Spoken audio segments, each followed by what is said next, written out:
इस इबादत को तेरे कदमों में पेश करते हैं, तेरी हज़ूरी में लेकर आते हैं। इससे मिन्नत करते हैं खुदा तू हमें ब्लेस कर, हमारे साथ हमारी हिफाजत करेगा, हमारी मदद करेगा, हमारी सहायता करने वाले लिए तेरा नाम ऊंचा किया जाए।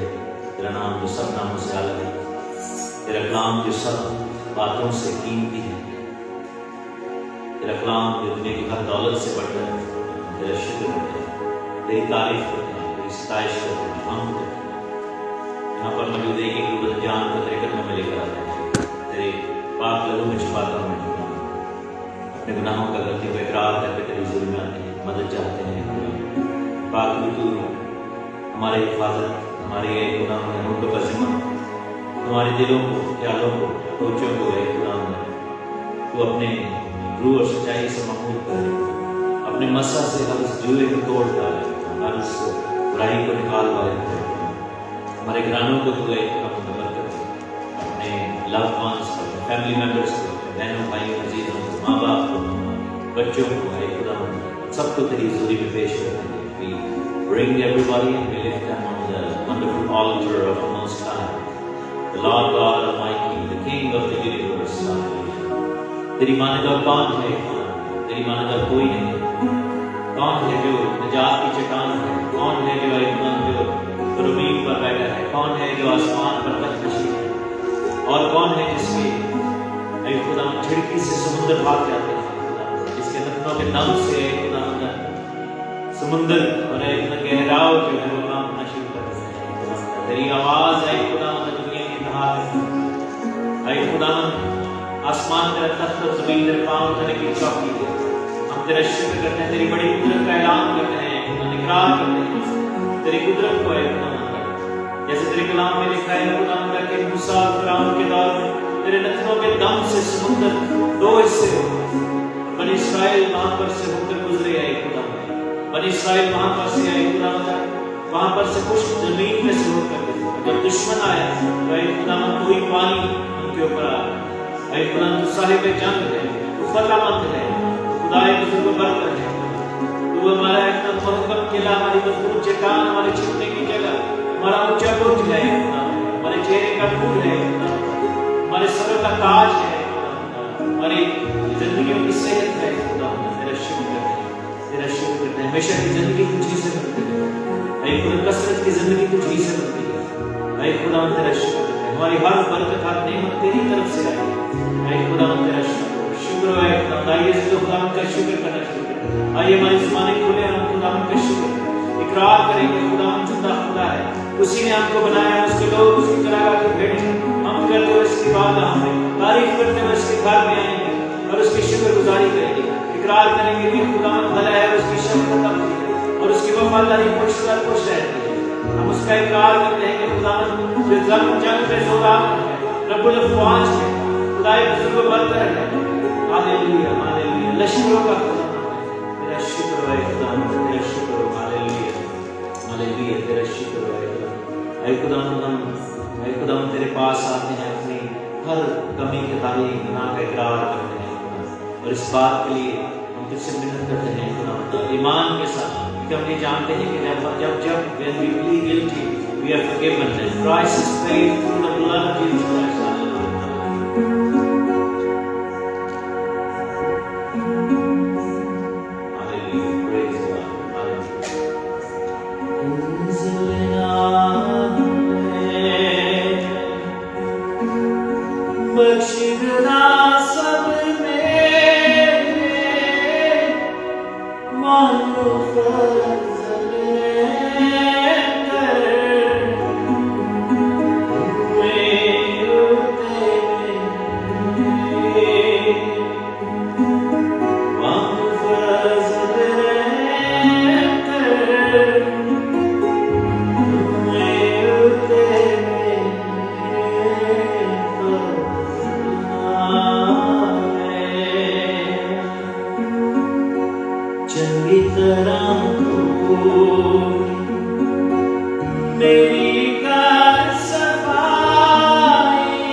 मेरी कार सफाई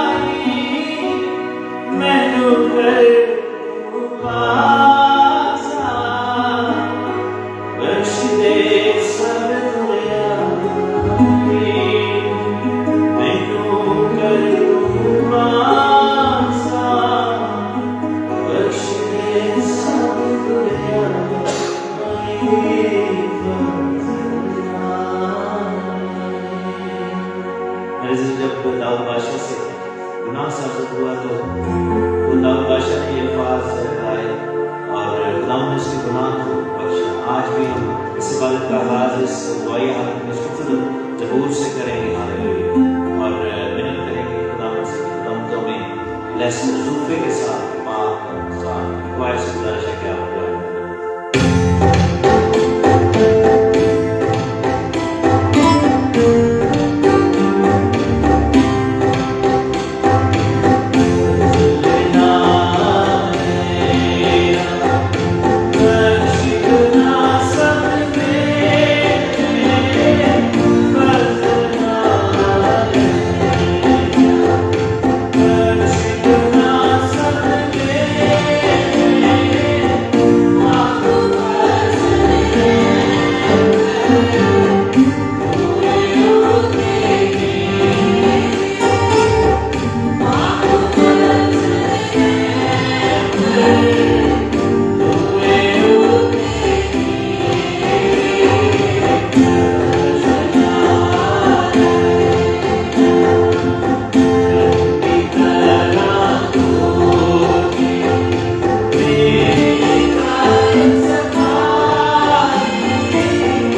को लेकर प्रकट किया, तो अपने जलाल को दिखा हमारी जिंदगी में।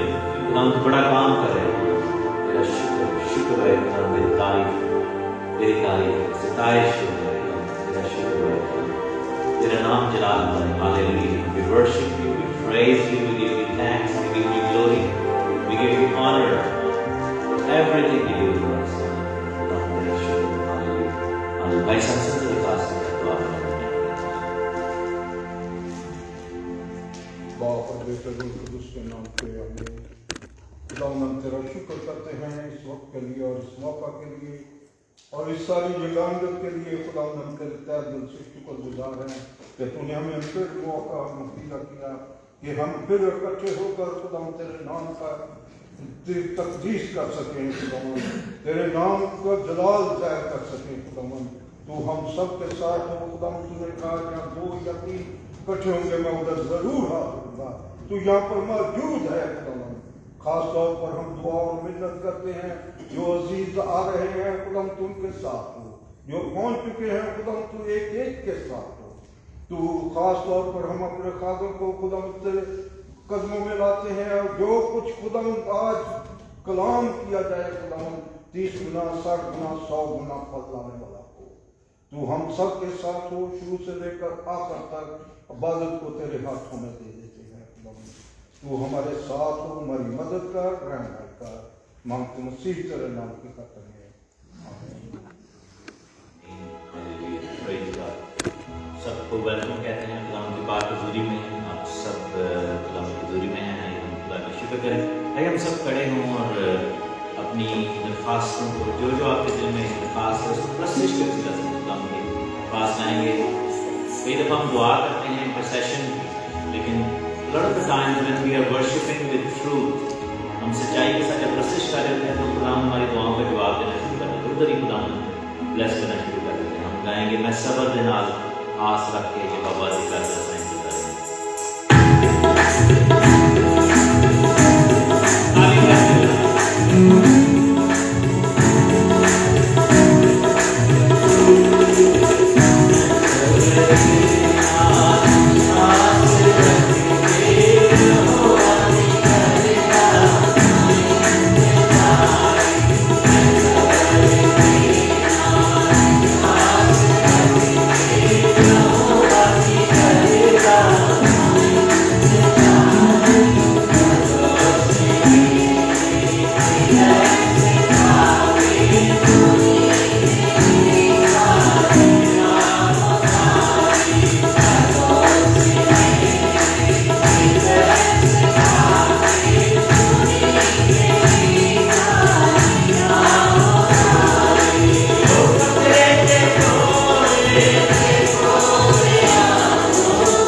ज़बरदस्त बात है कि बाइबल हमें ये बताती है कि घमंडी कौन है, सबसे बड़ा घमंडी कौन है? सबसे पहले बुराई किसने किया? इंसान ने किया। तो हमें अपनी ज़िंदगी में मेक श्योर करना है कि हमारे अंदर भी ना आए और दूसरे जो लोग हैं उनके साथ जिनके साथ इश्यू है उनको हम रिकग्नाइज करें। कैसे इस गुंजाइश तो हम करते नहीं है, लेकिन कैसे करेंगे को अपने भरोसे पे जाने का।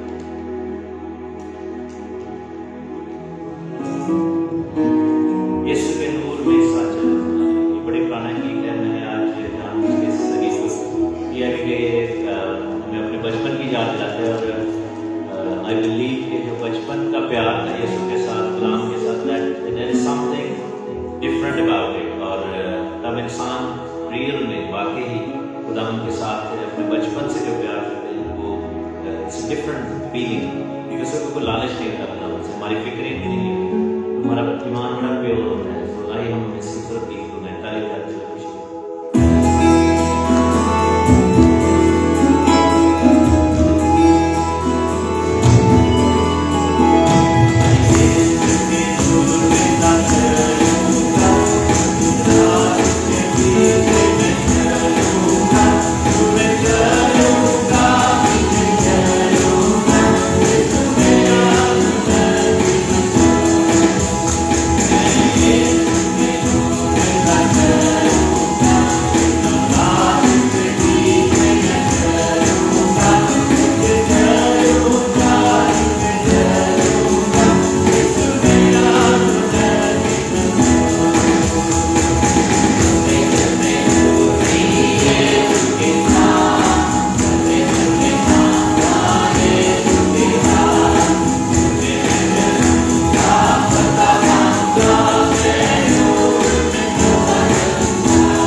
खुश हैं? Are we happy? Yes. हम खुश हैं इसलिए कि यीशु हमारा खुदा है।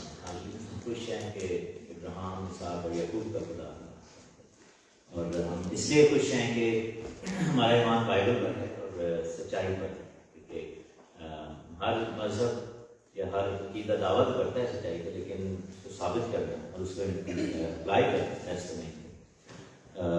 हम बच्चों से कलाम सुने और लूका आगाज करें। लूका के लिए क्लैप करें। Welcome him and see what he is bringing to us. Even though I walk through the darkness, baby, I will not be afraid. You are with me. David wrote many songs and poems about God's goodness. They are called songs. They tell us about God, His great love, and how He helps His people. With God as our shepherd, we do not need to be afraid. So David wrote a beautiful Amen. Amen. Well done. Well done. Close the Bible. Ellie. Ellie की clap करें. Beautiful Bible. Dancing before the Lord, wiggle those toes, clap those hands. When God started when the Ark of the Covenant came back to Jerusalem, that he did a happy dance. He just couldn't help himself. He sang and danced with all his might. Have you ever done a happy dance? It's a fun way to worship God. The next time you're excited, why don't you move your hands and be head? God loves when his kids dance before him. What a wonderful way to worship the King of Kings. Amen. Amen. Well done. So next time when singing happens, you will dance. Yeah. Dancing kids. Very good. Joy. Joy. I believe. Very good.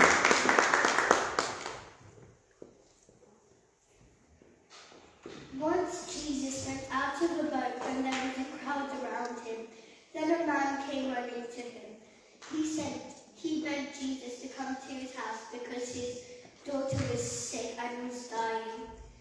Then a woman touched Jesus and she got healed. While this was happening, the man got a messenger, and the messenger told him that his daughter had died. There's no point of troubling Jesus.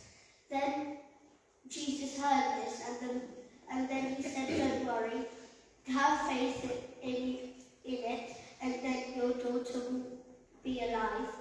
Then Jesus went to the man's house. When he arrived, people were sobbing, and then he saw the little girl's room. Then he said, "The little girl is not dead, she's just asleep." Then everyone started laughing at him because they knew that she was dead. Then Jesus asked everyone to go.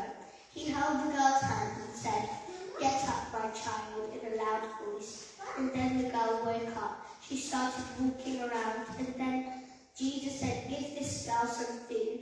Then the parents gave her some food, and she was alive. This story tells us that if you have faith in anything, God will make it come true. Amen. He's got the whole world in his hands. He's got the whole wide world in his hands. He's got the whole world in his hands. He's got the whole world in his hands. He's got the wind and the rain in his hands. He's got the wind and the rain in his hands. He's got the wind and the rain in his hands. He's got the whole world in his hands. Well done. Very good. Very good. Thanks, Annette. Sahar.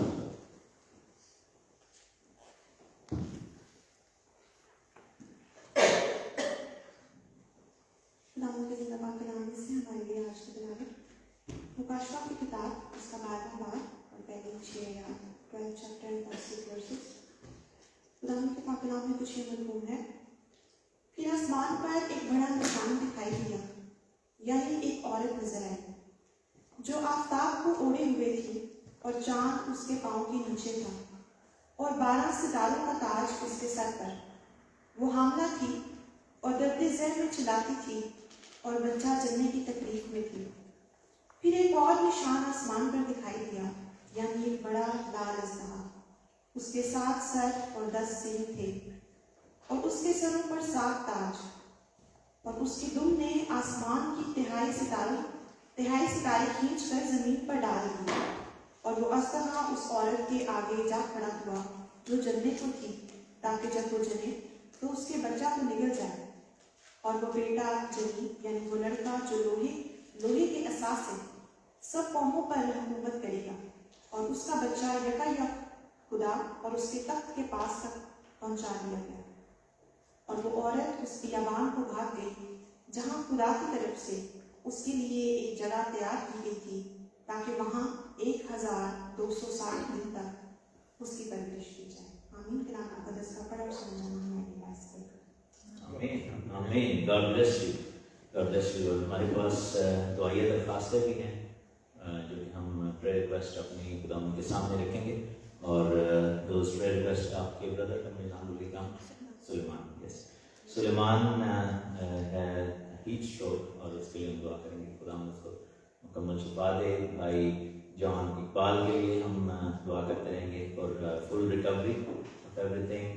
बर्जी के dad के लिए दुआ करेंगे, वो stroke हुआ है, recover. बिंदिया के लिए दुआ करेंगे, she went through some Spanish sister, so they had to amputate her thumb, तो उसको करना पड़ा। So we are praying for her recovery and Sunila के लिए। और भी अगर किसी के पास है तो आप बता सकते हैं, लेटर ऑन बता सकते हैं। आज हमारे दरमियान में स्पेशल गेस्ट मौजूद हैं। आप इस्लामाबाद से आए हैं और सैमसन भाई लेकर आए हैं, और फैमिली एज वेल। सो हम ब्रदर की मिनिस्ट्री के बारे में और उनकी जो खिदमत है जो कर रहे हैं, specially he specializes in interfaith dialogue, और जो मैंने उनसे पढ़ा था। So we would like to hear from him before the sermon, ताकि मैं चाहता हूँ कि वो अपने बारे में हमें बताएं और अपनी फैमिली के बारे में, अपनी खिदमत के बारे में, and then we'll have a bit more hearing next time with Jesus। आप प्लीज आएं। खुदावंद आपको बरकत दे। हम सब क्लैप करेंगे।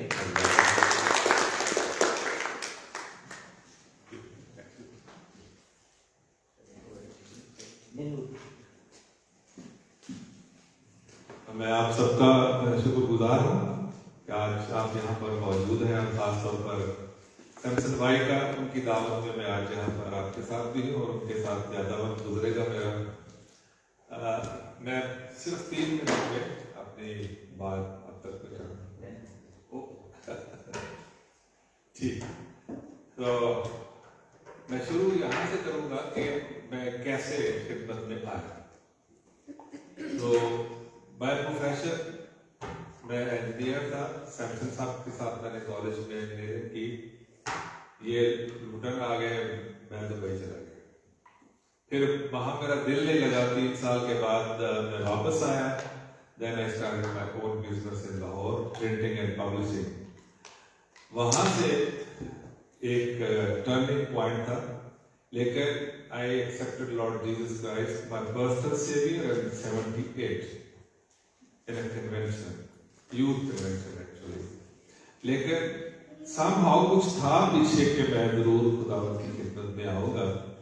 तो वहाँ प्रिंटिंग एंड पब्लिशिंग के काम में फिर कैंपस दूसरे के कुछ लोग मेरे पास आए अपना मटेरियल प्रिंट कराने के लिए। जब मैंने उसको पढ़ा और देखा समझा, तो मैंने समझा कि ये मिनिस्ट्री है जो मेरे मिजाज के मुताबिक है और ये मेरे पैशन के मुताबिक है। मैं कभी भी पादरी नहीं बनना चाहता, शुरू से पता नहीं क्यों ऐसा था मेरे ज़हन में। मैं 86 में ऑस्ट्रेलिया गया, वहां पर एक मुझे पादरी साहब ने जबरदस्ती दाखिला दिलवाया सेमिनरी में। तो उन्होंने कहा वापस जाए और स्टूडेंट वीजा लेकर आए।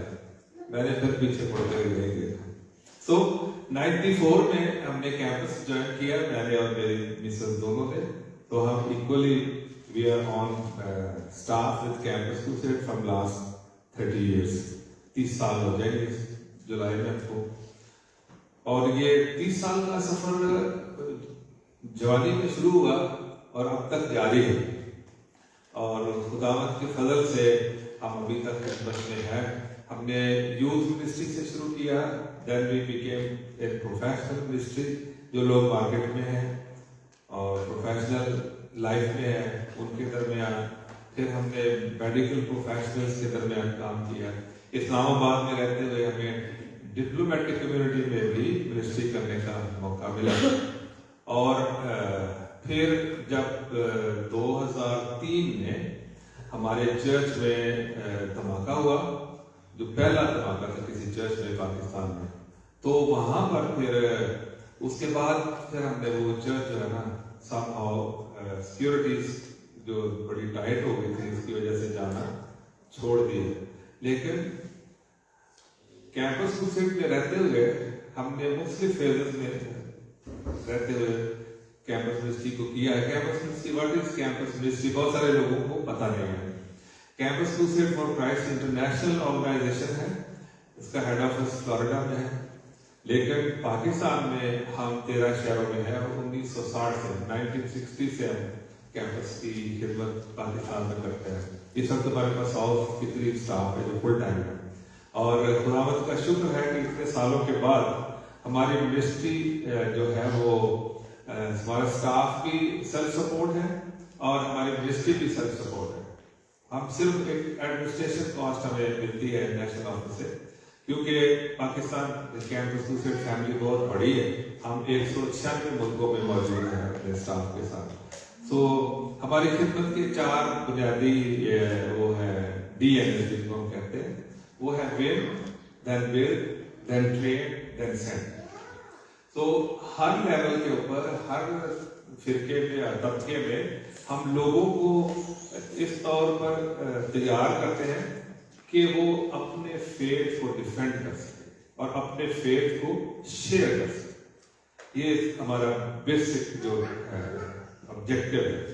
और उसके बाद फिर आपकी पर्सनल एफर्ट्स है और पर्सनल इंटरेस्ट है कि आप अपनी स्किल को कैसे डेवलप करते हैं। हमें मौका मिलता रहता है कि हम ओवरसीज भी जाएं, शॉर्ट ट्रेन करें। पाकिस्तान में हमारी ट्रेनिंग होती है, तो डिफरेंट लेवल्स पे हम डिफरेंट ग्रुप्स के साथ हम काम करते हैं। कैंपस क्रूसेड पूरी दुनिया में डिफरेंट 60 मिनिस्ट्रीज के तहत मुख्तलिफ लोगों को अप्रोच करता है। तो मेरी जो इस वक्त पर्सनल मिनिस्ट्री है वो ज्यादातर मुस्लिम लोगों के बीच इवेंजलिज्म करना है। और उसके साथ साथ मैंने हिंदू कम्युनिटी को टारगेट किया है। अगर आप चोलस्तान से वाकिफ हैं, जो डेजर्ट एरिया है पाकिस्तान में थर के बाद, तो वहां पर वो चूंकि उसका काफी हिस्सा बहावलपुर यानी पंजाब से शुरू हो जाता है, तो वो इलाका हमारे लिए इजीली एक्सेसिबल है। तो वहां पर काफी हिंदू लोग हैं, उनके बीच में काम करते हैं। और बहुत सारे लोगों का ख्याल है कि मुस्लिम लोगों के बीच में मुनादी करना मुश्किल है, लेकिन मेरे लिए मुस्लिम लोगों से बातचीत करना या मुनादी करना बहुत आसान है, क्योंकि मैंने इसको सीखा। लेकिन हिंदुओं के बीच में मुनादी करने के लिए मुश्किल काम है, वो मैं भी सीख रहा हूं। उसकी वजह क्या है? ये लोग एक खुदा को मानते हैं, वो 3 करोड़ देवी देवताओं को मानते हैं। वो कहते हैं चलो एक और से, उनका ये थॉट है। तो उनको इस बात पे कायम करना है कि Jesus is the only way, वही एक रास्ता है नजात का, और कोई दूसरा नाम बख्शा नहीं गया। तो ये मेरे लिए अभी जरा चैलेंजिंग है। और जाते हम उनके बीच में किस तरह काम करते हैं, we show them the true Christian love. वहां पर अंडरग्राउंड पानी का बड़ा मसला है, तो पानी साफ नहीं है पीने का। सॉल्टेड वाटर है, हैवी वाटर जिसको हम कहते हैं, खारा पानी जिसको हम कहते हैं। तो उसको साफ करने के लिए मैंने एक फिल्टर डिजाइन किया है। तो उस फिल्टर का काम है उस पानी को पीने के काबिल बनाना है।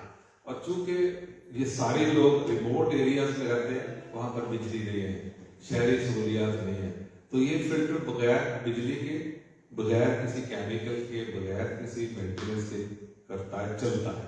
बस ये बना दिया, पानी डालें और साफ पानी निकलता है। और ये लाइफ टाइम है, एक दफा बना दिया, it will work life time. ऊपर से आपने थोड़ा सा साफ किया और गया। एनीवे, तो इस तरीके से वो फिल्टर बनाने में हमें तकरीबन 3-4 दिन लगते हैं। तो 3-4 दिन हम उनके बीच में रहते हैं और वहां पर हमारे लिए जो टूल सिर्फ अवेलेबल है, हम कोशिश कर रहे हैं, लेकिन क्योंकि उनका स्क्रिप्ट नहीं है, स्पोकन लैंग्वेज है मारवाड़ी, और हम जीसस फिल्म को डब किया हमने जुबान में, और वो हम उनको दिखाते हैं। और इस तरह यीशु मसीह की जो शख्सियत है उसको इंट्रोड्यूस कराते हैं, और फिर हम बताते हैं कि that is the only way for salvation. तो बाकी 300 या 3 लाख है या 3 करोड़ है, आप तो उनका नाम भी नहीं जानते। तो इतने सारों का नाम याद करने की बजाय सिर्फ एक ही नाम पे आप तवज्जो दें। तो मेरी फैमिली में 3 बच्चे हैं। मिसेस भी मेरे साथ कैंपस में ही खिदमत करती है। और अब चूंकि कोविड के बाद हमारी जो एक्टिविटीज हैं उस फर्क तरीके से डिजाइन हो गई। अभी हम ज्यादा थ्रू इंटरनेट खिदमत करते हैं, सिर्फ मैं फील्ड में जाता हूँ। वो ज्यादातर हमारे तैयार किए हुए जो मैसेजेस हैं वो डिफरेंट जो व्हाट्सएप ग्रुप्स हैं, फेसबुक पे वो ऑन एयर करती है। तो इस तरह 3 बेटियां हैं हमारी, 2 बेटे, एक मेरे साथ है, Amal Shakeel, if you can stand. तो ये पिछले 10 साल से इधर ही है। LSE में ये पढ़ने के लिए आई थी, मास्टर्स करने के लिए, और फिर इसको यहाँ पे जॉब मिल गया फौरन, और ये यहाँ पे अकेडमी था। तो मेरा ये पहला वक्त टाइम है कि मैं उसको मिलने के लिए आया हूँ, तो ज्यादा वक्त उसी के साथ गुजारता हूँ। इसके अलावा एक इससे बड़ी है और एक छोटी है। तीनों ये दोनों मास्टर्स कर चुकी है, तीसरी ने अभी रिसेंटली अंडरग्रेड किया है, वो मीडिया साइंस में। और ये दोनों पब्लिक पॉलिसी सोशल डेवलपमेंट में मास्टर्स किया है, ये इधर टिक गई है। बड़ी बेटी जो है वो पाकिस्तान में है, और वो एज ए इकोनॉमिस्ट इस्लामाबाद में वेल नोन पर्सनैलिटी है, कोमल शकील उसका नाम है। गूगल में आप सर्च करें तो you can know more about it. तो हमारे लिए ये फख्र की बात है कि हमारे बच्चे जिन पे हमने मेहनत की और वो पढ़ गए, और खुदावंद ने ये फजल बख्शा कि वो यहाँ पर LSE से पढ़ के गए और विद स्कॉलरशिप। तो that is a great blessing. कभी कभी मैं लोगों को बताता हूँ कि ऑलवेज काउंट योर ब्लेसिंग, जितना आप उनको याद करेंगे यू विल बी ब्लेस्ड मोर।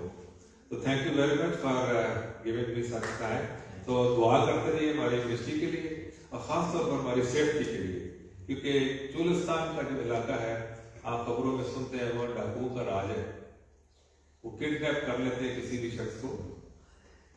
तो इसलिए जब हम जाते हैं तो बड़ा मुहतात तरीके से वहां जाते हैं। बच्चे के डाकू बोल रहे हैं। जी जी बिल्कुल, वही इलाका है। ये जो पंप्स हैं जो आप प्रोवाइड करते हैं, तो उनको फंड कौन करता है? आप लोग लाइक कैंपस को सेट करता है या गवर्नमेंट साइड? ना कैंपस को सेट करता है ना गवर्नमेंट करती है। गवर्नमेंट हमें सिर्फ मटीरियल प्रोवाइड करती है इन शेप ऑफ जीसस। उसमें हमारे पास SD कार्ड्स रहते हैं जो हम लोगों को दे देते हैं।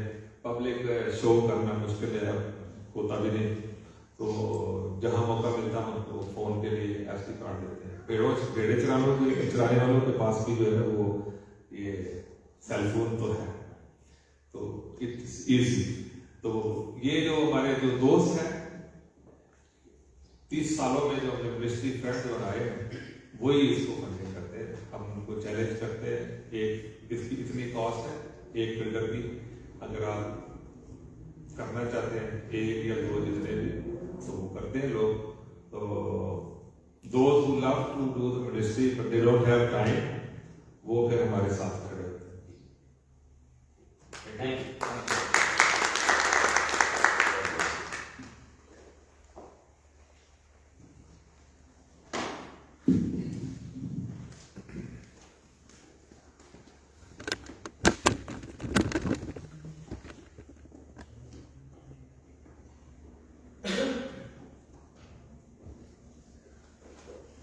सब एक नाम में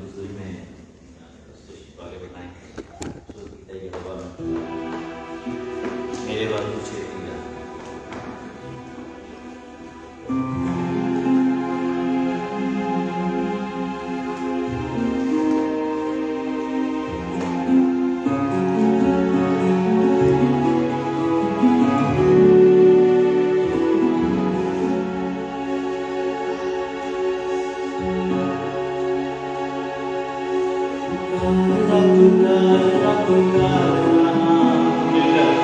यहोवा मैं पुकारना पुकारना पुकारना पुकारना पुकारना यहोवा मैं पुकारना पुकारना पुकारना पुकारना पुकारना यहोवा मैं पुकारना पुकारना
से हम दुआ मांगें और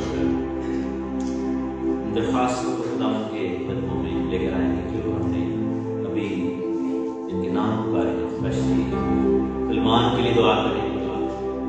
हीट स्ट्रोक हुआ है कि उस नौजवान को खुदा उठा कर हम बर्ज़लाई के डैड की दुआ करते हैं, खुदावंद उनकी फालिज की सारी तासीर को रिमूव करके खुदावंद उनको मुकम्मल शिफा दे। हम दुआ करेंगे कि खुदावंद हम सबको तौफीक दे कि हम फॉरगिव कर सकें। Give us a forgiving heart and open heart. Hallelujah.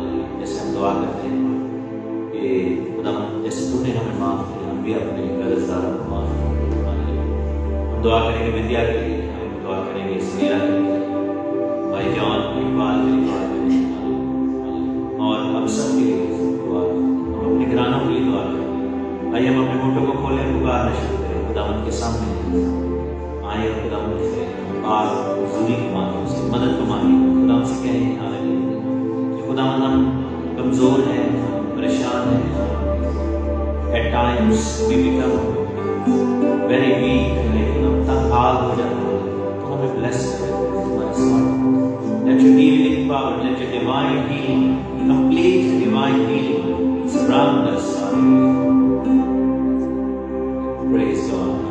Hallelujah, hallelujah, hallelujah. खुदावंद तू बंधन तोड़ रहा है, तू जुए तोड़ रहा है। आइए अपने हाथों को बुलंद करें, खुदावंद के सामने अपने हाथों को फैलाएं। हम इधर उधर ना देखें, हम सिर्फ खुदावंद पर गौर करें। Let everybody pray. Hallelujah. जो जैसे भी दुआ करना चाहते हैं आप कर सकते हैं, जैसे भी आप कंफर्टेबल हो, जैसे आप खुदावंद के सामने आप ओपनली आना चाहते हैं आप आए। हालेलुया। Praise God.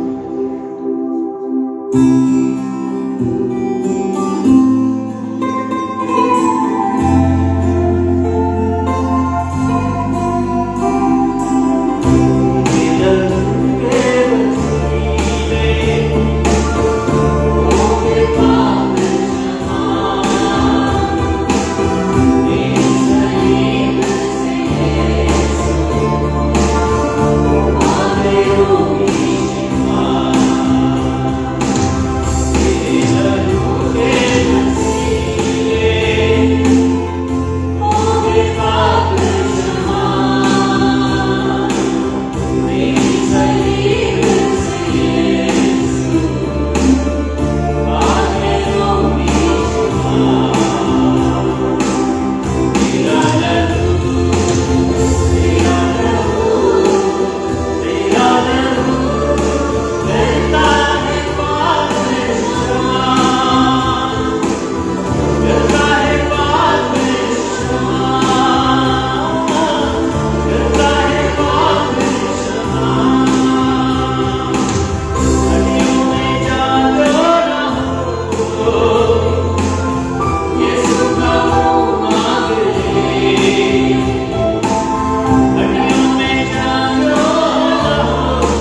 माबूदों में कौन है खुदा जो तेरी मानद है, खुदावंद के खुदा तू बुलंदो बाला है, तू अजीम है, तू मुबारक है, तू कुदूस है। खुदावंद के खुदा सारा जलाल, सारी तारीफ, सारी सिताइश तेरे नाम को भी। और खुदावंद मैं इस बात के लिए शुक्रगुजारी करती हूँ कि तूने अपने प्यारे बेटे खुदावंद यीशु मसीह के वसीला से हमें ये हक बख्शा है कि हम फजल के तख्त के पास दलेरी के साथ आ सके। और खुदावंद के खुदा जब खुदावंद हमने कलाम के खुदावंद प्रस्तिश के वसीला से खुदावंद के खुदा तेरे हजूर में खुदावंद के खुदा अपने दिलों को तैयार किया है, तो खुदावंद कलाम का वो बीज जो खुदावंद अब बोया जाने वाला है, खुदावंद हमारे दिलों में खुदावंद के खुदा जड़ पकड़े। खुदावंद अपने खादिम को पाक रूह कुदस का खुदावंद मसा और मामूली देकर इस्तेमाल फरमाना, ताकि खुदावंद जब वो बोलें तो वो नहीं बल्कि खुदावंद तेरा पाक रूह कुदस हमसे हम कलाम हो। खुदावंद तूने अपने कलाम को अपने हर नाम से ज्यादा खुदावंद तरजीह दी है। खुदावंद के खुदा तेरा कलाम मौत पर है जो दिलों को बदलने पे कादिर है। और खुदावंद के खुदा तेरे कलाम को इस वक्त मांग लेती हूँ। खुदावंद हमारी जिंदगियों को जरूरत है कि खुदावंद हम बदले। खुदावंद हमारी सोचें ख्याल अराते खुदावंद के खुदा बदले। तेरे हुजूर में खुदावंद मैं मिन्नत करती हूँ कि खुदावंद के खुदा अपने कलाम से हमारे दिलों को बदल दे। खुदावंद के खुदा और ये खुदावंद बीज जो खुदावंद आज बोया जाने वाला है, खुदावंद के खुदा वो शैतान चुराने ना पाए, बल्कि खुदावंद के खुदा ये जड़ पकड़े। और खुदावंद हम तनावर दरख्त बने, हम वो फल खुदावंद तेरे लिए लाएं जो खुदावंद तू चाहता है। इस कलीसिया में जमात में हर एक जान को रूह बदन जिस्म को खुदावंद बरकत दे और अपने जलाल के लिए इस्तेमाल फरमाना। और खुदावंद तू जानता है कि हमारे चर्च की स्ट्रेंथ बहुत कम है और खुदावंद के खुदा भी बहुत सारी सीट्स खाली हैं और इनको भरने वाला और लोगों के दिलों को खुदावंद मायल करने वाला तू है, ताकि वो खुदावंद तेरे घर में आ सकें और खुदावंद सच्चाई के साथ तेरे प्रस्ताव बने। खुदावंद बड़ी बरकत दे। यीशु मसीह के जिंदा जलाली नाम में मैं ये दुआ मांगती हूँ और बात नहीं। आमीन।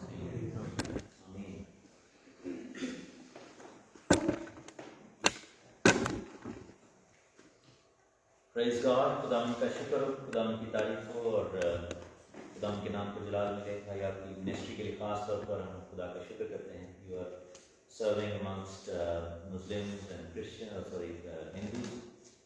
मुझे एक गुफ्तगू याद आ गई।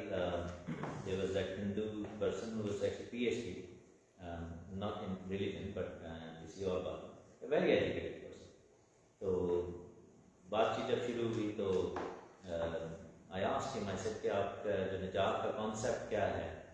And he said कि you have to keep coming back again, you have to keep being born, जब तक आप मुक्त नहीं हो जाते, आपको मुक्ति नहीं मिल जाती। तो मैंने कहा बिल्कुल ठीक है, so why you have to keep coming back? तो उन्होंने कहा कि इसलिए कि अगर आपने नेकियां की हैं, so everywhere else, every other religion is based on works, कि जो आपके काम हैं वो डिटरमिन करेंगे कि कहाँ पर जाएंगे। It's only the biblical faith that determines that the faith determines where you're going, क्योंकि हमारे लिए किसी ने जो है कीमत लगाई। So it's all the legal matter of paying the price। तो मैंने इससे एक बात पूछी, मैंने कहा कि भाई आप मुझे एक चीज़ बताएं कि how do you know कि ये आपका लास्ट जन्म है या पहला जन्म है या 5वां है या 7वां है? How do you know कि which one is that? तो कहता मुझे नहीं मालूम। तो कहता मैं लेकिन मेक श्योर करूँगा कि मैं सारी ज़िंदगी अच्छा बन के रहूँ, तो फिर मैं जो है नेक्स्ट, तो ताकि मैं दोबारा पैदा ना मुझे होना पड़े। And I said how do you control that? कि मसलन ऑब्वियसली क्योंकि जैसे हम पौलुस के बारे में पढ़ते हैं, पौलुस रसूल ने कहा कि मेरे से वो नेकी नहीं हो पाती जो मैं करना चाहता हूँ, और मुझसे वो बदी हो जाती है जो मैं नहीं करना चाहता। रीज़न भी कि हम इस गुनाह के वजह में, और ही वाज सेव्ड। वो जब रोमियो को खत लिख रहे थे तो वो प्रीचर था, वो खुदा का कलाम सुनते थे, तो वो अफसोस कर रहे हैं कि हाय मुझे इस मौत के बदन से कौन छुड़ाएगा, is gonna deliver me from this body of death, तो जो कि डेथ को कैरी करती है। So we carry the sign of death. तो मैंने जब उनसे पूछा, मैंने कहा that's not in your control. हाँ चलें, जो चीज़ें आप जानबूझ के नहीं करते, what about original sin and everything else? तो he didn't have any answer. तो फिर मैंने कहा what if I tell you right now कि वो जो आपको दोबारा जो जन्म लेना है आपने by dying and coming back incarnation में, if you were to achieve that while still alive here, how would you feel कि वो मेरा हो गया है और मेरे जो नेक्स्ट जो जन्म हुआ है इट्स एक्चुअली मुक्ति, मुझे मोक्ष जो है, मुक्ति जो है मिल गई। So he said is that possible? तो मैंने कहा बिल्कुल ऐसे है। तो ऐसे कैसे है? तो ऑब्वियसली फिर I tell him about baptism. तो मैंने कहा कि somebody died on our behalf and you just because you don't have to keep dying। and तो कहता हाँ ये तो फिर कहता मैं क्या करूँ? मैंने कहा then you have to be born again। तो वो हंसने लगा, कह रहा यही तुम्हारा मसला है कि हमें बार बार बॉर्न होना पड़ता है। मैंने कहा not this time, this is a different way of being born again। तो वो काफ़ी इसको इस चीज़ को लेकर जो है वो तसल्ली मिली। सो हम सब का एक ही बीमारी है, एक ही हम सब का बॉटम लाइन जो इशू है वो ये है कि व्हाट इज हैपनिंग नेक्स्ट, इधर से जाएंगे तो क्या होगा। चाहे आप एक खुदा को माने, चाहे 100 को माने, चाहे करोड़ों को माने, लेकिन end of the day what is your faith offering you, specially when you leave from this world. आप यहाँ से जब जाते हैं तो आप कहाँ जाएंगे, what is the next phase. और almost everybody apart from atheists believes in the life after death, मौत के बाद की जिंदगी। तो ये बेसिकली टेम्परेरी लाइफ है जिसमें हम गुजार रहे हैं। could be 10 years, could be 50 years, 70 years, 90 years, 100 years, but max जो है इससे ज़्यादा जो आजकल के हालात हैं, जो आजकल के खाने हैं, ये जो I rarely see somebody living to 100 years। लेकिन क्या है कि इस फेज को आप यूँ समझेंगे पिंच ऑफ सॉल्ट, लेकिन एक्चुअल जो ट्रू लाइफ है वो आने वाली जिंदगी है। एक चीज मैं आपको बताता चलूं कि आने वाली जिंदगी जो है वो अबदी है, लेकिन हर जिंदगी जलाली नहीं है। क्योंकि जैसे डैनियल की किताब के अंदर लिखा है ना कि हर कोई उठ खड़ा होगा कुछ हयाते अबदी के लिए, यानी for eternal life and glorified eternal, और कुछ जिल्लत और रुसवाई अबदी के लिए। So everybody is gonna die, they will receive a body, that body is imperishable। वो कह ले कि it's actually क्या उसको कहते हैं, अमर बॉडी है, लेकिन जलाली नहीं। जलाली उसी को मिलेगी जो मसीह है, जलाली उसी को मिलेगी जो कि आसमान की बादशाही में जाएगा। क्योंकि कलाम में ये भी लिखा है कि जो जहन्नुम में डाले जाएंगे, people who will suffer in the hell और लेक ऑफ फायर, वहाँ पे लिखा है कि उनका कीड़ा नहीं मरेगा, they will not die but they will not live glorified life. तो ये है कि मौत के बाद की जिंदगी अब्दी है लेकिन जलाली नहीं है सबके लिए। So we must achieve both, अब्दी जिंदगी और जलाली जिंदगी, ग्लोरीफाइड। तो वो डिटरमिन करता है कि हम खुदा के घर में क्यों बैठे हैं, क्यों आते हैं, कैसे आते हैं। जैसे भी मैंने दुआ में भी कहा कि we may be small in numbers लेकिन quality always should supersede the quantity. So लेकिन हमें जांचना होगा, जो मेरे सामने आई थी निकली हुई कि गुर्दों और दिलों का जांचने वाला खुदा है। तो वी मस्ट सी कि what brings us to the church, कौन सी चीज़ हमें लाती है, कौन सी चीज़ हमें खुदा के घर में लाती है, कौन सी चीज़ हमें मजबूर करती है कि हम दुआ करें। What makes us to read the Bible, or what makes us to come to the church? Is it the tea after the church, the gathering after the church? Is it to see who is wearing what? किसने क्या पहना है, कि किसका रवैया कैसा है, क्या जो है वो कि जी असी चर्च जावांगे ते उत्थे बाद जो बड़ा हसन मिलता है, बड़ा तो बहने हैं खाने पीने, है ना। और is it that I'll be blessed by the worship and the truth? और we are one of those churches जिसमें we celebrate the fellowship before the church and after the church। तो जब हम दुआ को भी उतना ही जो है वो enjoy करते हैं, कलाम को भी, लेकिन उसके बाद जब हम बैठते हैं और we share a bread or tea or whatever, we really enjoy that part as well because that's really really important।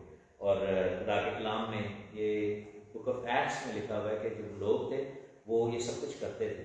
They used to sit in the prayer, they were used to sit in the word of God, but then they were used to sit as a family। तो और ये जो कलीसिया के बाद जब हम share करते हैं कुछ भी for food या whatever, it just declares that we are one family। It just declares that we are sitting in God's presence, and nobody whether you like this place or not should be able to impact the fact that we are one family। हम जो है वो सारे एक घराना है, एक family है। और हम जो फैमिली में होता है कि हम एक दूसरे के साथ डिसएग्री कर सकते हैं, we may like each other और नॉट, लेकिन एक चीज़ है कि गॉड लव्स अस। हम यहाँ पर खुदा के लिए मौजूद हैं और हम उसकी प्रस्तिश के लिए, उसके नाम को जला देने के लिए हम यहाँ पर आते हैं। So my question would be, what drove you today? जब आपने अपनी गाड़ी निकाली, जब आपने अपना वॉलेट रखा, जब आपने अपनी चाबी पकड़ी, जब आपने कपड़े इस्त्री किए, जब आपने सोचा कि आज मैं खुदा के घर में जाऊंगा, what was in your mind? उस वक्त क्या आपके दिल में चल रहा था? क्यों आप आना चाहते थे खुदा के घर में? वाज इट के ये हमारी रूटीन है, इट्स जस्ट सारे आए होंगे जैसे भी, चलो चलो वो तहसीन भाई ये ना कह के महीना हो गया आए नहीं है ना, तो चलो आज चले जी मुँह दिखा रही है ना, ऐसा हो गया यार, वो कहेंगे यार तुझे तो फोन पे मोड़ के निकाल रहा है, तुझे तो आंदे ही नहीं हो ताड़े लिए दुआ भी करने। और वजह के हम जाएंगे तो and I would hate it if you से कि हम आप जो अच्छा गाते हैं या आपका म्यूजिक बड़ा अच्छा, नो, इट शुड बी के जब मैं वहाँ पर बैठकर खुदा के नाम को जलाल देने के लिए मैं आंखें बंद करता हूँ या करती हूँ तो मेरा दिल खुशी से भर जाता है। My heart feels pumping and jumping with joy because I cannot think of anything that can replace the joy of salvation in my heart. Hallelujah. There is nothing in the world that should be able to replace that joy that God will give you. और दुनिया में कोई ऐसी चीज नहीं। और मेरा यही मानना है कि there is nothing। और कौन सा मजहब है, इतने 3 करोड़ खुदाओं का आपने जिक्र किया, not even one of those gods will be able to save us। कोई भी साल्वेशन ऑफर नहीं कर सकते।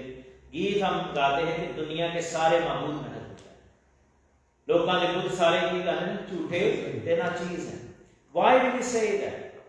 So the reason why we come to the church, it shouldn't be a man or a woman, it shouldn't be a situation, it shouldn't be food, it shouldn't be certain things that are worldly, it should be that we are coming to give God the glory who is the mightiest of all, who is the creator of everybody, जो सारे का माबूद है, सबका खालिक और मालिक है। जैसे भी मेरे ब्रदर ने बड़ी अच्छी बात की कि we need to keep on counting our blessings। हमारे पास इतनी ज्यादा खुदा की बरकत है कि we can't even count them। तो ये है रीजन हमें खुदा के घर में आने का. And I will be extremely disappointed if you come for me और एनीबॉडी, किसी एक की वजह से, because that should, I mean किसी एक के जरिए से आप आ सकते हैं, because people lead people into thinking doing things. और अगर नेकी के लिए कोई किसी को उकसाता है, खुदा के घर आने के लिए उकसाता है, फोन पे कहते हैं यार खुदा देखा गया है, that's a great thing to have. लेकिन that reason is between us and God. Every single commandment that God gave, even in the Old Testament, was to do with a man or God. या तो इंसान के लिए था या तो खुदा के लिए था. So the matter of this book is between a man or a person and God. और यही है. अब में से मैं आपको, आप में से किसी को मैं जन्नत में नहीं लेके जा सकता. It'll be blasphemy if I claim कि वो मेरे नाल मेरा हाथ पड़ोगे, साढ़े चर्च आओगे, चले जाओगे. I was part of a church back home. उसमें बहुत ज़्यादा जो था spiritual pride था. I felt at that time, I was very young, I was like early or like mid to late teens. That's the time जब हमने कलाम सीखना शुरू किया, मैंने खिदमत शुरू की, जैसे भाई ने कहा कि हम नौजवानी के आलम में खिदमत शुरू की. And I had a very bad thing in me, and that was called spiritual pride. And I feel now कि उस वक्त मुझे लगता था कि सिर्फ हमारा चर्च जो है ना वो सही बात पे है, साडा पादरी सब तो अच्छा है. And the day I found a couple of problems as pastor में, I fell flat on my face and I was backslidden for 4 years. I didn't want to pray, I didn't want to read the word. मेरा इतना दिल टूट गया क्योंकि I was looking at the wrong person, wrong thing. The person I should have looked was to look at Jesus Christ. यीशु को देखना चाहिए था, क्योंकि वो पास्टर जो लीड कर रहा था उसके अंदर जो भी अच्छाइयाँ या बुराइयाँ थी वो एक weaker शख्स था. He wasn't at the level of Jesus Christ. He was at the level of himself. और ये था कि मुझे ये लगता था, और द वे, और शायद उस आदम की ये भी गलती भी थी कि उनकी प्रीचिंग से हमें ये लगता था कि हमारे चर्च में सिर्फ हमारे चर्च में सही प्रीचिंग होती है. And we were very close to openness about other believers outside the church, और हम स्पिरिचुअल प्राइड का शिकार थे. मुझे I had a chip on my shoulder, और मुझे लगता था कि जिस तरीके से मैनू बाइबल समझ आती वो ही बाइबल है और कोई नहीं, और मैं लोगों से बहस करता होता था. And I used to sit with people and I would just shred them into pieces with my knowledge. And पढ़िया भी बहुत सी कलाम. तो मेरा ये होता था कि मैं पकड़ लूँ किस तरीके से. पंजाबी की वर्ड है ठिब्बी लाना. ठिब्बी को समझ ले, ठिब्बी की होती है, भज रहे हो भैया बता ठिब्बी क्या होती है. हाँ, जब भाग रहा हो तो टांग अड़ा देना, ठिब्बी लाना. मैं ठिब्बियां बड़ियां लाना, मैंने दसी के यार ठिब्बी ला दो, विजिट कर दो ना. ये बंदा इन्हों मुंह लैके जाएगा वापस, तो घर जाके सोचेगा कि मैं जो है ना कि मैं कितने में फंस गया. लेकिन दैट वाज ऑल यूज. पौलुस रसूल से फिर मैंने एक बात सीखी, उसने कहा कि जितना चीजें मेरे नफा की थी वो मैंने नुकसान समझ लिया. So if we are not humble in Christ, and if coming to church doesn't humble us, then we are not thinking the right way. I'm not saying that by coming to this church you will be humbled, or maybe leaving this church make you humble. No. Changing our mindset, changing the way we think will make us humble.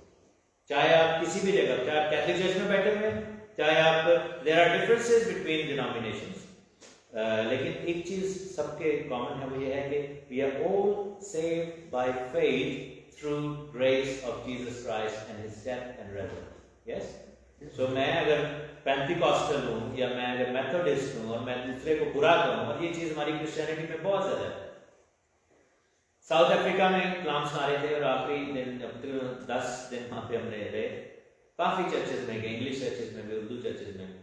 तो pastor जी वहाँ पे थे जो हमारे host थे. तो आखिरी दिन मुझे कहते, उनके घर पे ही खाना भी था, बस कहते तुसी दसो की पाया, साउथ अफ्रीका की कलीसिया में कैसा पाया. तो मैंने एक चीज, मैंने भाई साहब मैं रियल दसा की गल कहते मैं कि चौधरी ऐसे भी बड़े नजर आए. तो हमारी कलीसियाओं में जो है फॉलोइंग कम है और ये सोच ज़्यादा है. And we must change it. और हमें जो है वो खुदा के घर में जो है वो इस तरह आना है. दाऊद बादशाह जो थे, ही वाज अ बिलियनर. आपको पता है कि जो दौलत दाऊद बादशाह ने जमा की थी, and God didn't let him make the temple, build the temple. और दाऊद बादशाह का बहुत बड़ा दिल की ख्वाहिश थी कि वो अपने हाथों से अपनी दौलत से और अपने इख्तियार से खुदा के घर को तामीर करे। God didn't allow him. और उसने आजकल के दौर में अगर देखा जाए, किसी ने कैलकुलेशन डाली थी, $32.5 बिलियन की चीजें जमा की थी आज की वैल्यू में। 32.5 बिलियन। हमारा पाकिस्तान की गवर्नमेंट कितने बिलियन मांगती है IMF से? 1 2 बिलियन। 6 बिलियन कहते हैं, तरले वाले आए ने कहते 6 बिलियन ही दे दो, सारा मुल्क चल जाएगा, लेकिन हमारे एक साल निकल जाएगा। $32 billion just to build the temple of God. King David gathered all that money. लेकिन आप ये देखें कि जब वो इटरकन गया तो ये खुदा ने कहा नहीं, you can't do that. तेरे हाथ पे खून है, you have killed somebody. तूने मारा है किसी को. Your son will build the temple. और टेम्पल बनी थी तो गोल्ड कितना था उसके ऊपर, ठीक है। But King David was so humble कि इतना बड़ा बादशाह, देखो कि 32 बिलियन जेड़ा दे रहा है तो वो अपना कितना होएगा, ठीक है ना।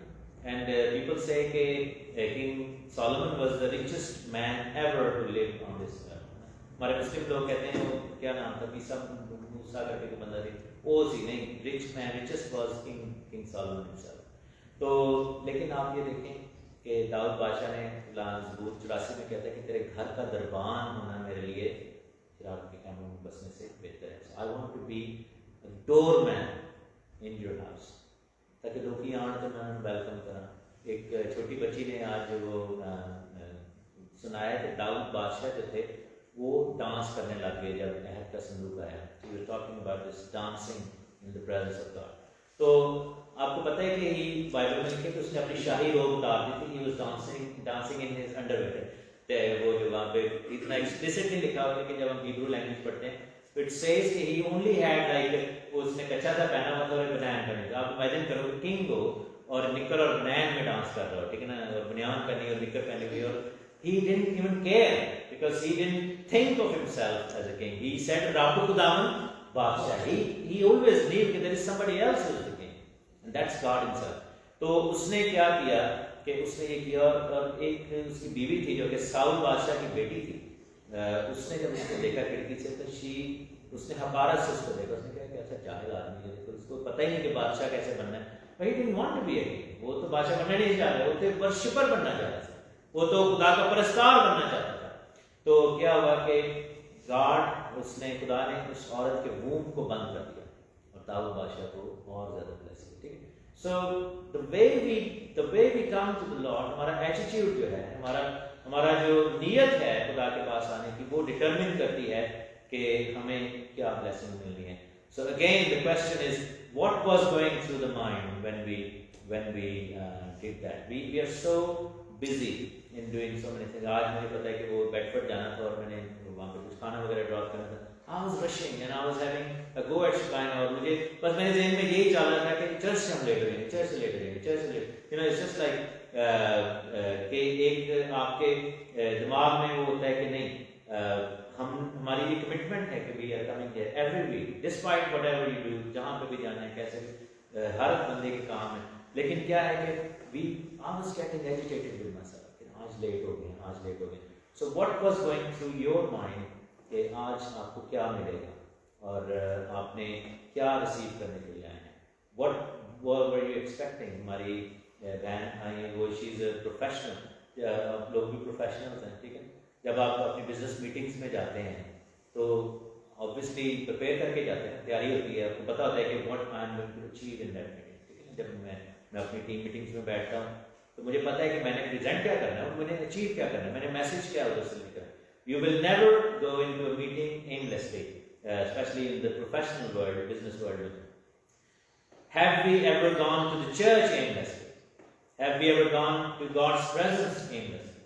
Have we ever been in God's presence and we came off worse off? और हम जो घर गए हैं तो और सारा गुस्सा चढ़ा है, और सारा तबीयत खराब थी, और हमारे दिमाग तंग हुए थे, और हम जो है वो घर जाके हमने सोचा कि यार लोग भी जरा ना ब्रेक ही दो, केड़े चक्कर पे, और वी वर फीलिंग एम्पावर्ड, हमें ऐसा लगा कि हम वाकई यार बड़ी बरकत मिली है मुझे, मैं वहाँ से कुछ रिसीव करके आया। So that's a small thought जो कि आपके लिए है। लास्ट वीक हमने जो है वो पढ़ रहे थे, we looked at the Antichrist, the teachings of Antichrist and the nature of Antichrist, and we linked a lot of similarities between Antichrist and Islamic religion and Islamic mindset, and the invasion of Europe and West through Islamic radicalism is part of that. तो हमने उस चीज़ के बारे में सीखा। आज हम थोड़ा सा सीखेंगे। ये जो काशफा की किताब में हमने एक आयत पढ़ी थी, वो औरत थी जिसके 12 सितारों का ताज था, वो हामला थी और वो चिल्लाती थी दर्द में और बच्चा जन्ने की तकलीफ में थी। ये बेसिकली ये कलीसिया की बात हो रही है, और लिखा है कि इसमें डबल जो है वो इसकी मल्टीपल फुलफिलमेंट्स हैं, क्योंकि जब हम देखते हैं कि एक बच्चा जो पैदा होता है, लड़का जो कि आसमान पर चला जाता है और सब पर हुकूमत करता है, दैट्स अबाउट क्राइस्ट। लेकिन कलीसिया ने तो क्राइस्ट को जन्म नहीं दिया, तो मरियम के बदन से पैदा हुआ यीशु से। तो हम देखते हैं कि एक तो इसकी फुलफिलमेंट ये है कि ये यीशु मसीह के बारे में बात हो रही है। लेकिन when it comes to the 6th verse, जिसमें लिखा हुआ है कि वो औरत बियाबान को खा गई जहां खुदा की तरफ से उसके लिए जगह तैयार की गई थी, ताकि वहां 1260 दिन तक उसकी परवरिश की जाए। इसकी जो माइनर फुलफिलमेंट ये थी कि यीशु को लेकर मरियम और यूसुफ जो थे वो मिस्र की तरफ चले गए थे, and they lived there for a couple of years or so, and then they came back और नासरत में जाकर बसे। लेकिन यहाँ पर ये औरत जो है अब ये रिप्रेजेंट कर रही है चर्च को, कलीसिया को रिप्रेजेंट कर रही है। and we are going to go through this time of tribulation, Antichrist का जो टाइम है। सो क्विक फायर आपके लिए, आपको मैंने पहले भी बताया हुआ कि हाउ मेनी इयर्स, कितने साल के लिए एंटीक्राइस्ट जो है वो अहद बांधेगा लोगों के साथ? 7 साल के लिए, 7 साल के लिए। और 3.5 का आपके ज़हन में इसलिए आया तो उन 7 सालों में से जो लास्ट 3.5 साल हैं वो ट्रिब्यूलेशन के 3.5 साल, जिसको आखिरी ज़माने की मुसीबत कहा जाता है। तो इसका आगाज जो है वो होता है चैप्टर 6 से, जिसमें पहली मोहर खोली गई। सो हमें कलाम मुक़द्दस में सेट्स मिलते हैं 7 से, 7 मोहरें, 7 नरसिंगे, 7 प्याले, ठीक। और ये जो है कि टाइम लाइन है। सो बुक ऑफ रेवलेशन में बस इनको तीनों को पकड़ के रखना है आपको, कि दिस इज द टाइम है, यही लीनियर है, बाकी कुछ चीजें सिक्लिकल हैं। So we must understand the difference between linear and cyclical. तो मुझे बता सकते हैं कि कोई somebody wants to dare telling me कि लीनियर और सिक्लिकल में क्या फर्क है? लीनियर होता है कि कोई चीज स्टार्ट हुई है और चल रही है। जैसे दुनिया का आगाज हुआ, 2000 साल बाद तूफान आया, उसके 2000 साल बाद यीशु मसीह आए, उसके 2000 साल बाद अब हम इधर खड़े हैं, ठीक है ना। सो इट्स लीनियर, तूफाने जो बार बार नहीं आए।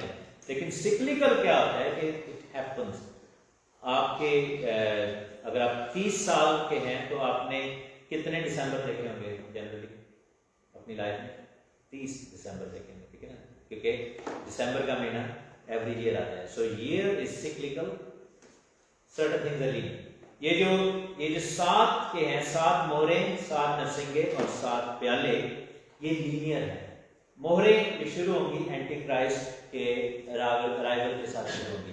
The time he cuts the covenant for 7 years, that is the time when the first seal is opened, ठीक है ना। तो ये समझ है, तो वहां से 7 साल का आगाज होता है।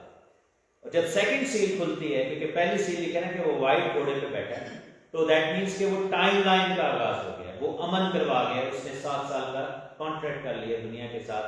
And everybody is praising him, people are following him, people are calling him the Messiah, the awaited Messiah, a lot of people are calling him Jesus Christ, और वो कहने के यही बंदा सी जेड़ा आना सी, ऐ नहीं साडा तरह, we don't need anybody anymore। और सबसे ज्यादा जो है वो eagerly await कौन कर रहे हैं Messiah? यहूदी लोग कर रहे हैं, they need a Messiah। और मुसलमान भी कर रहे हैं, वो महदी का वेट कर रहे हैं, जो कि एक्चुअल एंटीक्राइस्ट होगा, and we are waiting for a second। तो क्या होगा कि Jews and Muslims will be in agreement that this person is the awaited Messiah from their own individual perspective, जो उनका awaited perspective है।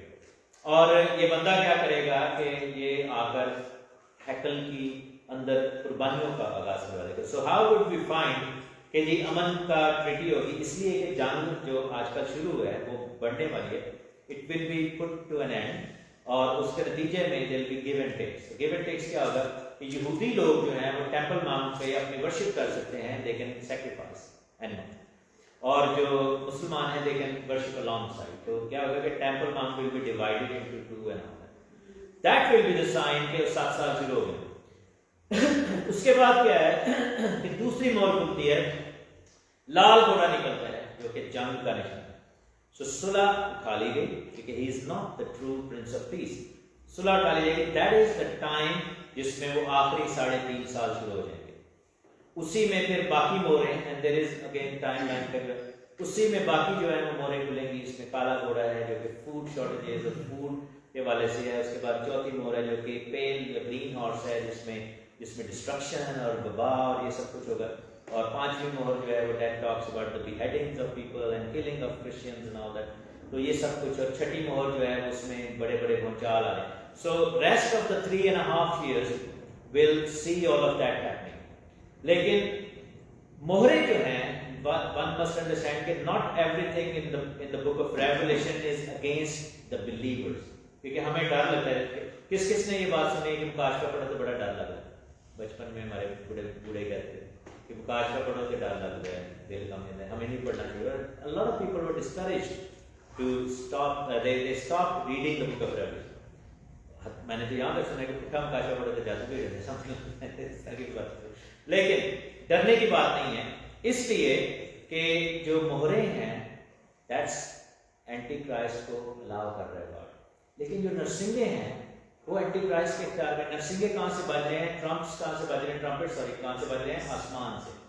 सो trumpets are God's retaliation and response to protect his people. क्या लिखा है कि उस औरत की हिफाजत की गई 1260 दिन तक, 3.5 साल तक। सो क्या है कि गॉड स्टार्टेड ब्लोइंग, उसके एंजल्स जो हैं वो ट्रम्पेट्स बजाने शुरू कर दिए, और हर ट्रम्पेट जो है इसके नतीजे में there is an attack from heaven into Antichrist king. उसकी जो बादशाही है उसके ऊपर एक हमला है। जैसे लिखा है ना कि जब पहले ने नरसिंगा फूंका तो आसमान से ओले और आग पड़ी और जमीन पर जो है ओले और आग। दूसरे ने नरसिंगा फूंका तो लिखा है कि आसमान से आग से जलता हुआ पहाड़ समुद्र में गिर गया और समुद्र जो है वो खून हो गया। तीसरे ने नरसिंगा फूंका तो लिखा है कि सारे चश्मे और पानी शानी ये जो था वो कड़वे हो गए।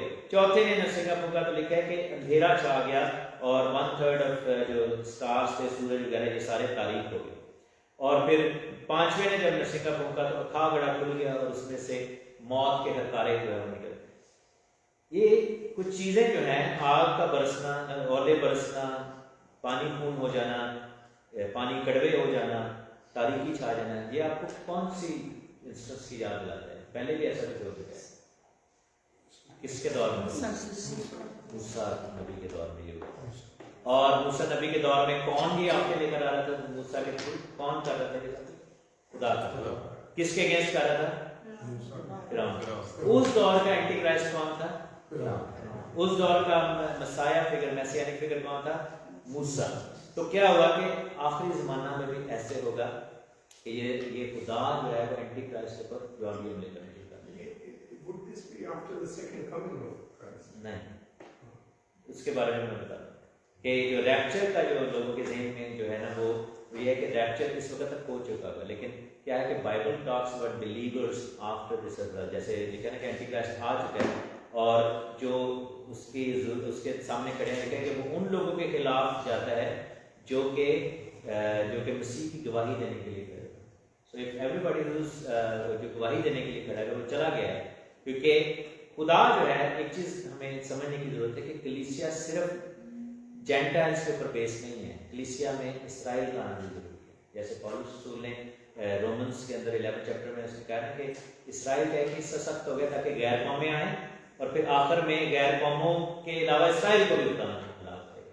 तो आप ये देखें कि इसराइल में से वो 1,44,000 जो आएंगे वो आएंगे, प्लस और भी लोग आएंगे गैर कौमों में से। So eventually the whole church including Gentiles, including Israelites, all the different tribes, और बाकी सब जो है मिलकर आखिर में जो है, तो क्या होता है कि जब ये सब कुछ चल रहा है तो नरसिंगे फूके जा रहे हैं, 7वां नरसिंगा इज द टाइम जब लोग रैप्चर होंगे, और जो बोल्स हैं जमीन पर, जो प्याले उठाए जाएंगे, उसमें जमीन पर कोई भी ईमानदार नहीं होगा। क्योंकि एक चीज देखें कि जब नरसिंगे फूके जा रहे हैं तो बाइबल बताती है कि 1/3 of the whole world is being impacted. That means कि एंटी क्राइस्ट का जो कंट्रोल है दुनिया के ऊपर, जो एक्चुअल उसका प्रेजेंस है, वो 1/3 वर्ल्ड को कंट्रोल कर रहा है।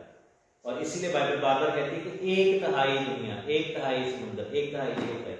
लेकिन जब प्याले उठाए जाएंगे तो पूरी दुनिया जो है वो the whole world will be impacted. तब जो है उस वक्त ऐसा नहीं होगा कि कुछ एरियाज छोड़े जाएंगे।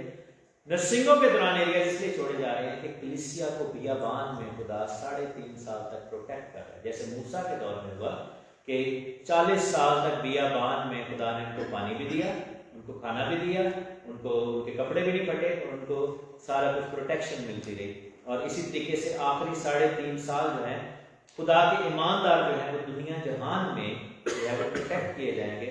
खुदावंद उनको राहत के चश्मों के पास ले जाएगा, खुदावंद आसमान से मन बरसाएगा, उनको खिलाएगा और सब कुछ करेगा। If he can do that for 40 years, he can definitely do it for 3 years। क्योंकि मुखालिफ मसीह क्या है कि वो बेसिक नेसेसिटीज को कंट्रोल करेगा, लेकिन कि कोई खरीदो फरोख्त ना कर सके, कोई बाय सेल ना करे, कोई रोटी ना ले सके, कोई खाना ना खिला सके, ठीक है ना। तो जब हमें इन चीजों की जरूरत ही नहीं रहेगी, God is the provision and he is the Jehovah Jireh, और वो हमें प्रोवाइड करेगा, then we won't need to go and ask के जी सानू भी जेडी ने मोहर दे दो, साडे ते भी चिप ला दे। नो, ईमानदार को जरूरत नहीं होगी इस चीज की, because God is going to protect him.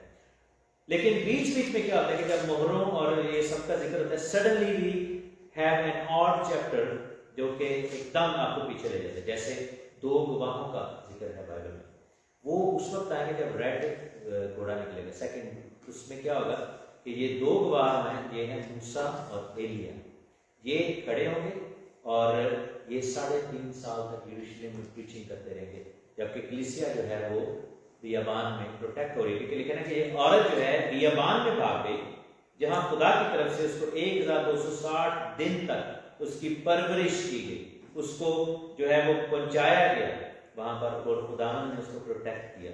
और इस्राइल के पास लास्ट चांस क्या होगा कि they will have the real Moses and real Elijah, और वो प्रीच करेंगे। कैसे पता लगता है? लिखा है कि ये 2 गवाह हैं, ये आसमान को बंद कर देंगे कि पानी ना बरसे 3.5 साल तक। एलिया नबी ने किया था, 3.5 साल तक पानी बंद किया था, और पानी को खून करेंगे।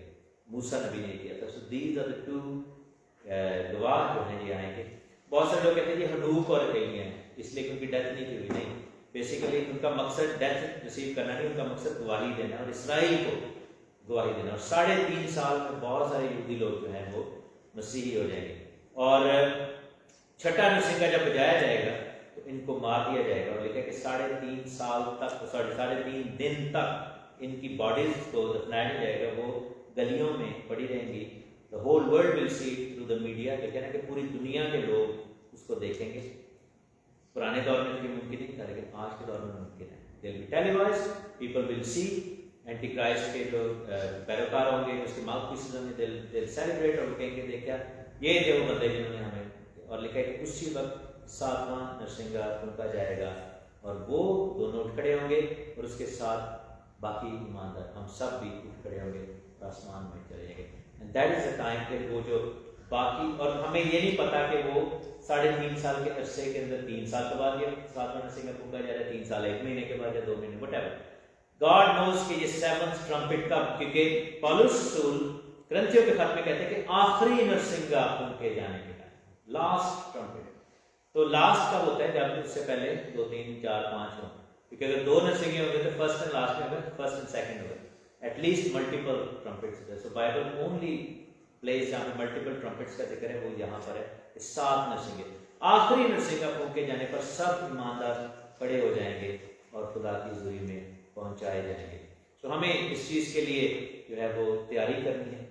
टाइम इज कमिंग, यस, ईमानदार अगर हैं तो फिर हमें प्रोटेक्शन भी मिलेगी, क्योंकि खुदावंद अपने लोगों को, लिखा ना कि वो औरत बियाबान, उस औरत का हिस्सा हमने बनना है। चर्च इंडिविजुअल जो है वो कभी भी ये क्लेम नहीं कर सकता।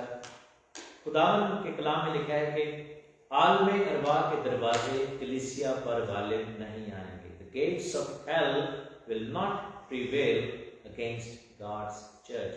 So हमें कलीसिया का हिस्सा बनना है. कलीसिया से मुराद मैं किसी डिनोमिनेशन की बात नहीं कर रहा. It's the worldwide church, whether you're Scripture Union, whether you're Catholics or whatever. You have to be part of one body of Christ, and that's the united church of the believers in the whole world, which includes us. तो हमें जो है वो तैयारी करनी है.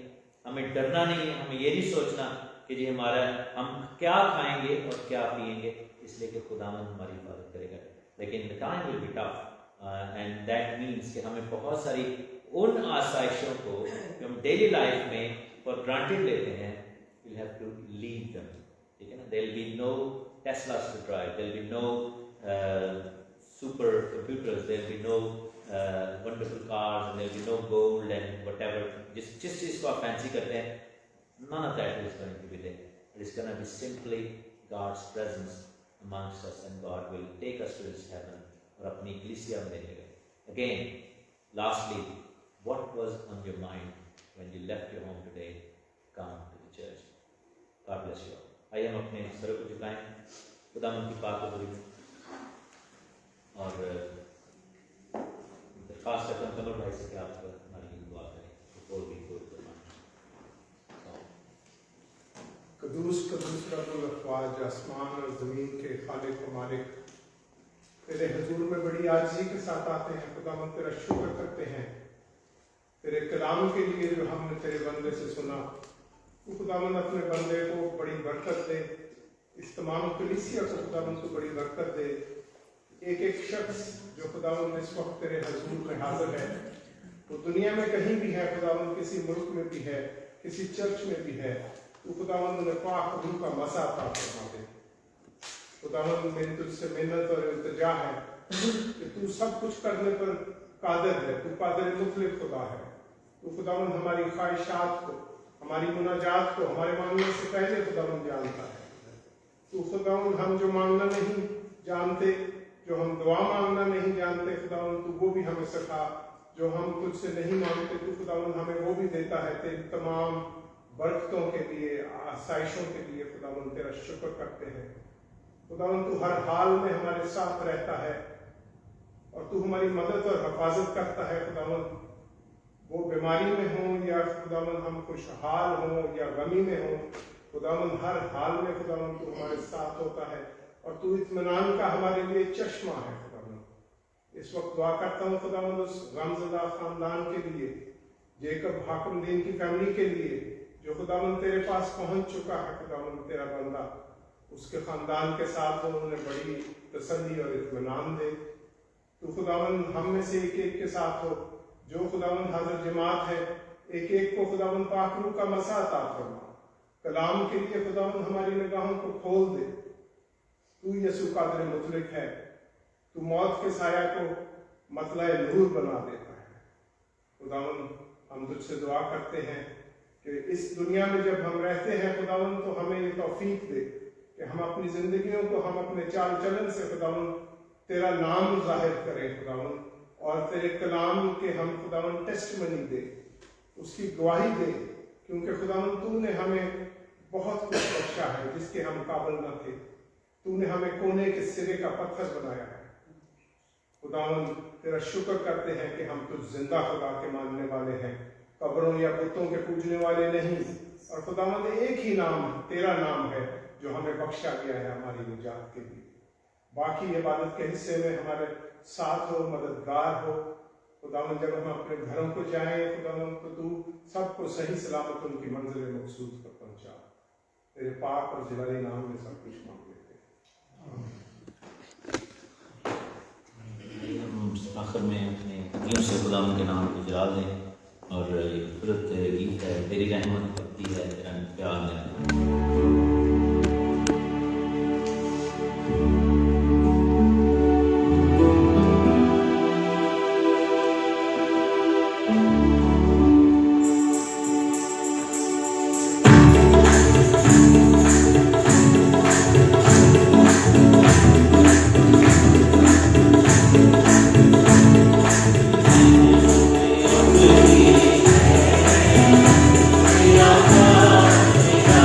Yeah.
तब तक के लिए खुदा का शुक्र करेंगे कि खुदा कलाम में से हमें मिली इस हदिये के लिए, इस नजराने के लिए। हम अपने आप को खुदा उनके पाक जलाली कदमों में लेकर आते हैं। खुदा उनसे मिन्नत करते हैं कि खुदा अपने हाथ को बढ़ाए और हमें बरकत दे। कलाम मुकद्दस की ये बरकतें आप पर नाज़िल हों और आपको मिलें। शहर में भी तू मुबारक हो, खेत में भी तू मुबारक। तेरी औलाद, तेरी ज़मीन की पैदावार और तेरे सब चौपाइयों के बच्चे यानी गाय बैल की बढ़ती और तेरी भेड़ बकरियों के बच्चे मुबारक हो। तेरा टोकरा, तेरी कटौती दोनों मुबारक हो। तू अंदर जाते वक्त मुबारक हो और बाहर जाते वक्त मुबारक हो। खुदावंद तेरे दुश्मनों को जो तुझ पर हमला करें तेरे रूबरू शिकस्त दे। तेरे मुकाबले को एक ही रास्ते से हैं पर 7-7 रास्तों से होकर तेरे आगे से भागे। खुदावंद तेरे अंबार खानों में और सब कामों में जिनको तू हाथ लगाए बरकत का हुक्म दे। और खुदावंद तेरा खुदा उस जगह को जो तुझे देता है उसमें तुझे बरकत बख्शे। खुदावंद तुझे अपनी पाक कौम बनाकर रखे। सब कौमें ये जाने कि तू खुदावंद के नाम से कहलाता है। खुदावंद तेरे हाथ की कमाई में, तेरी औलाद में, तेरी पोजेशन, तेरे चौपायों में, तेरी ज़मीन की पैदावार में बरकत डाले। खुदावंद जो आसमान है उसके उसका अच्छा खजाना है तेरे लिए खोल दे। तेरे मुल्क में बर वक्त नहीं बरसाए। तेरे सब कामों में जिनमें तू हाथ लगाता है बरकत दे।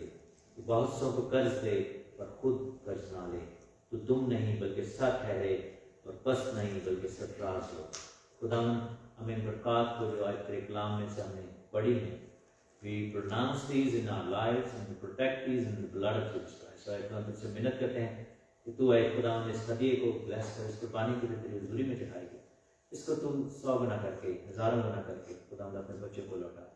आइए खुदावंद हर तरह की फाइनेंशियल इनसफिशिएंसी को रिमूव करते हैं। We claim that we have financial independence this year in the name of Jesus Christ। we claim that। Right खुदावंद जो भी हमारे स्किल सेट्स हैं, जो भी हमारे खुदावंद सोचे हैं, जो भी हमारे काम हैं, उनमें तेरी बरकत आए और वो काम तेरे कलाम के मुताबिक हो। आइए खुदावंद तेरा शुक्र तेरी तारीफ करते हैं। हर एक को बीमारी कमजोरी से शिफा मसीह यीशु के नाम आमीन। ऐ हमारे बाप जो आसमान पर है, तेरा नाम पाक माना जाए, तेरी बादशाही आए, तेरी मर्जी जैसी आसमान पर पूरी होती है ज़मीन पर भी हो। हमारे रोज़ की रोटी आज हमें दे और जिस तरह अपने कर्ज़ों को माफ़ करते हैं तुम्हारे कर्ज हमें माफ़ कर। हमें आज़माइश में न ला बल्कि बुराई से बचा। कि बादशाही कुदरत और जलाल हमेशा तेरी है। खुदावंद आपको बरकत दे और आपको महफूज रखे। खुदावंद अपना चेहरा आप पर जलवागर फरमाए और आप पर मेहरबान रहे। खुदावंद अपना चेहरा आपकी तरफ मतवज्जो करे और आपको सलामती बख्शे। अब हमारे खुदावंद यीशु मसीह का फजल, खुदा बाप की मोहब्बत, पाक रूह की रिफाकत और शफ़क़त अब से लेकर अब तक हम सब के साथ, दुनिया के तमाम ईमानदारों के साथ